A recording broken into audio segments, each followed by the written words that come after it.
ថ្ងៃនេះខ្ញុំមកឆាឡុកឡាសាច់គោ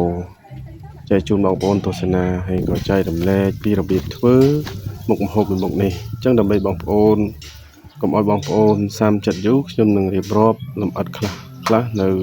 ដើមវីដេអូនេះតែម្ដងបងប្អូនអាចមើលបានហើយក៏អាចយកទៅធ្វើញ៉ាំតាមបាន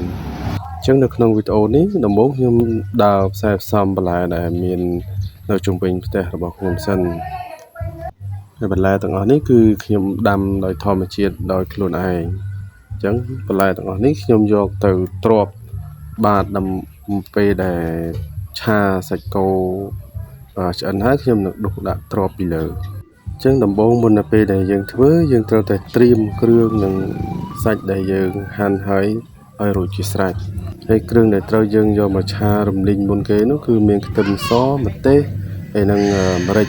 ខ្ញុំប្រើម្រេចគ្រាប់ខ្ញុំណែនាំបងប្អូនប្រើម្រេចគ្រាប់បុកវាមកទៅចាក់រំលីងជាមួយនឹងខ្ទឹមម្ទេសអីហ្នឹងទៅ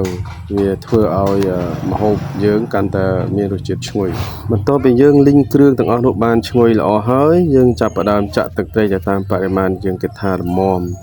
បន្ទាប់មកយើងចាក់សាច់ចូលបន្ទាប់មកទៀត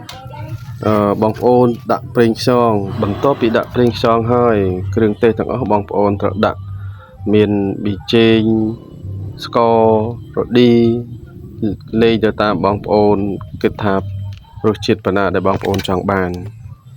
រួចហើយយើងក៏កូរសាច់នឹងឲ្យចូលគ្រឿងមកត្រឡប់ពីត្រឡប់មកសាំយើងចាក់ទឹកចូលបរិមាណមកល្មមដែលយើង